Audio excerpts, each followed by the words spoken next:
Hello বন্ধুরা, আমি সীমা আজকে নিয়ে চলে এসেছি আমার পছন্দের একটা রেসিপি তোমাদের সাথে শেয়ার করতে।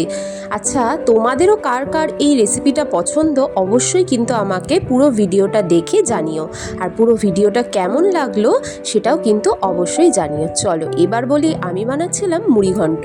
তার জন্য একটা মাছের মুড়ো মানে কাতলা মাছের মুড়ো কিন্তু আমি ভেজে নিয়েছি, আর তার সাথে এই 150 মতো গোবিন্দভোগ চাল ভিজিয়ে রেখে দিয়েছি, কিছুটা আলু আর যা যা মশলাপাতি লাগবে সেগুলো সব কিছু কিন্তু রেডি করে রেখে দিয়েছি।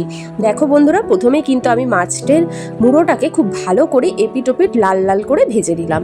এরপর কড়াইতে সর্ষের তেল দিয়ে দিলাম গোটা জিরে আর গোটা গরম মশলা আর একটা শুকনো লঙ্কা ফোড়নে। খুব ভালো করে ফোড়নটা করে নেওয়ার পরে একটা বড় সাইজের গোটা পেঁয়াজ কুচি করে দিয়ে দিলাম। তারপর যে মশলাটা বেটে রেখেছিলাম মানে পেঁয়াজ, রসুন আর কাঁচা লঙ্কা, এখানে কিন্তু আদার ইউজ করা যাবে না।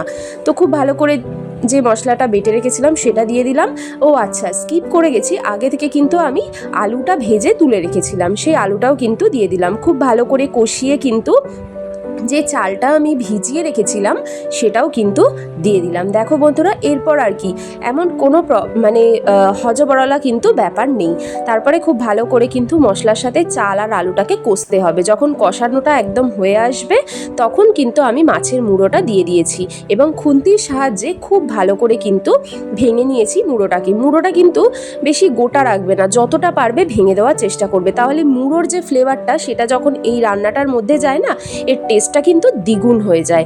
চলো বন্ধুরা, দেখো আমার কিন্তু অলমোস্ট কমপ্লিট। পরিমাণ মতো জল দিয়ে এবার একটু চালটা ফুটে উঠলেই কিন্তু ওপর থেকে কাঁচা লঙ্কা আর গরম মশলা দিয়ে দিলাম। আমি ঘি খুব একটা পছন্দ করি না, তাই আমি ঘি দিইনি। তোমরা যারা ঘি পছন্দ করো এই রান্নাটাতে কিন্তু ঘিও দিতে পারো, খেতে অসাধারণ হয়েছিল। তোমরাও একবার বাড়িতে এইভাবে কিন্তু ট্রাই করো, বাড়ির লোকেরা অবশ্যই পছন্দ করবে, কথা দিলাম। আর ভিডিওটা কেমন লাগলো অবশ্যই কিন্তু আমাকে জানিও, আর এরকম রান্নার ভিডিও যদি দেখতে চাও সেটাও জানিও, নিশ্চয়ই নতুন নতুন রেসিপি আরও আনবো। টাটা।